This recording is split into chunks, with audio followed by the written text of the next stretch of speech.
Hello friends, welcome back to our channel Viju creation.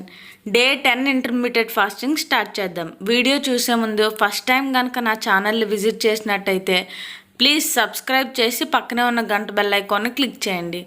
Morning 5:30 నుంచి 6:30 వరకు వాకింగ్కి వెళ్ళాను. వాకింగ్కి వెళ్ళడానికి ముందే ఒక కప్పు గ్రీన్ టీ తాగి వెళ్ళాను. మార్నింగ్ 10 o'clockకి బ్రేక్ఫాస్ట్ తీసుకుంటున్నాను. సింపుల్గా పాల్లో కార్న్ఫ్లెక్స్ వేసుకొని తింటున్నాను ఈరోజు బ్రేక్ఫాస్ట్.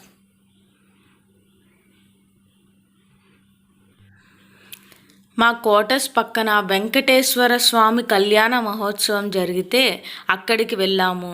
చాలా కనుల విందుగా ఉంది చూడ్డానికి. ఎప్పుడు రాముడు కళ్యాణం చూశాను, కానీ వెంకటేశ్వర స్వామి కళ్యాణం ఫస్ట్ టైం చూడడం.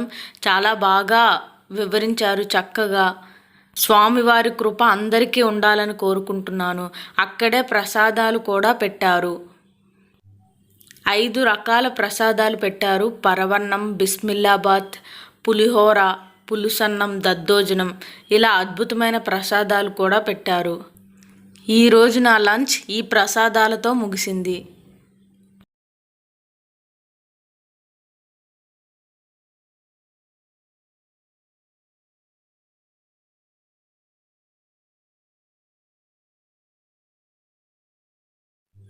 ఈవినింగ్ నాకు ఎంతో ఇష్టమైన గొలగమూడి వెంకయ్య స్వామి టెంపుల్కి బయలుదేరుతున్నాం. అందుకే చాలా హ్యాపీగా ఉన్నాం. అక్కడ దేవుని దర్శనం చేసుకున్నాక రాత్రి నిద్ర చేసి పొద్దున్నే వస్తాము. ఈ గుడి నెల్లూరు జిల్లాలో వెంకటాచలం మండలంలో గొలగమూడి గ్రామంలో ఉంది. ఈ టెంపుల్కి ఎక్కడెక్కడి నుంచో ప్రతి శనివారం వస్తారు. శనివారం ఇక్కడ దేవుణ్ణి ఊరేగిస్తారు. ఓం నారాయణ ఆది నారాయణ అని స్మరించుకుంటారు. ఈయన అవధూత. ఇక్కడే పుట్టి పెరిగి ఒక అవధూతలా మారి ఉన్నాడని అందరి నమ్మకం. కోరిన కోరికలు తీరుస్తాడని అందరూ ఇక్కడ దేవుణ్ణి దర్శించుకొని ఒక రాత్రి నిద్ర చేసి అప్పుడు పొద్దున్నే ఇంటికి వెళ్ళిపోతారు. ప్రతి శనివారం ఒక జాతరలా ఉంటుంది. ఇక్కడ నిత్య అన్నదానం ఉంటుంది. ఇక దర్శనానికి వెళ్ళాము. దర్శనం అయిపోగానే అక్కడే భోజనం టికెట్స్ కూడా ఇస్తారు.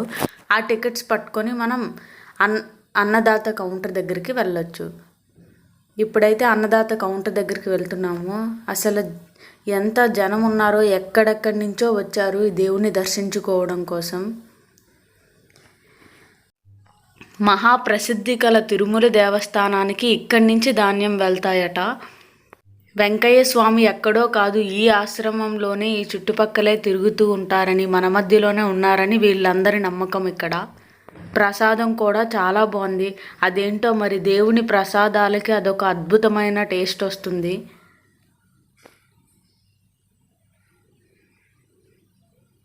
ఈరోజు నా డిన్నర్ ఇలా ముగిసింది. గుడి దగ్గరికి, ప్రసాదాల దగ్గరికి వచ్చేసరికి డైట్ ఇలాంటివన్నీ మర్చిపోతాము. ఇక రూమ్స్ కూడా అవైలబుల్గా ఉంటాయి. ఏసీ రూమ్స్ అయితే 500, నాన్ ఏసీ అయితే 200 రూపీస్ ఉంటాయి. చాలా బ్లాక్స్ అనేవి ఉంటాయి. ఇది డి బ్లాక్. ఒక్కొక్క బ్లాక్కి చాలా బిల్డింగ్స్ ఉంటాయి. పిల్లలు ఆడుకోవడానికి కూడా చాలా ప్రశాంతంగా ఉంటుంది. ఫ్యామిలీ అందరితో వచ్చి ఇక్కడ ఒక నైట్ స్పెండ్ చేస్తే చాలా బాగుంటుంది. రూమ్ టూర్ మరికొన్ని విశేషాలతో రేపు మార్నింగ్ కలుద్దాము. ఈ వీడియో కనుక నచ్చితే ప్లీజ్ లైక్ చేయండి. మీరు చేసే లైక్ వల్లే నా వీడియో అనేది మరికొంత మందికి చూడడానికి అవకాశం ఉంటుంది.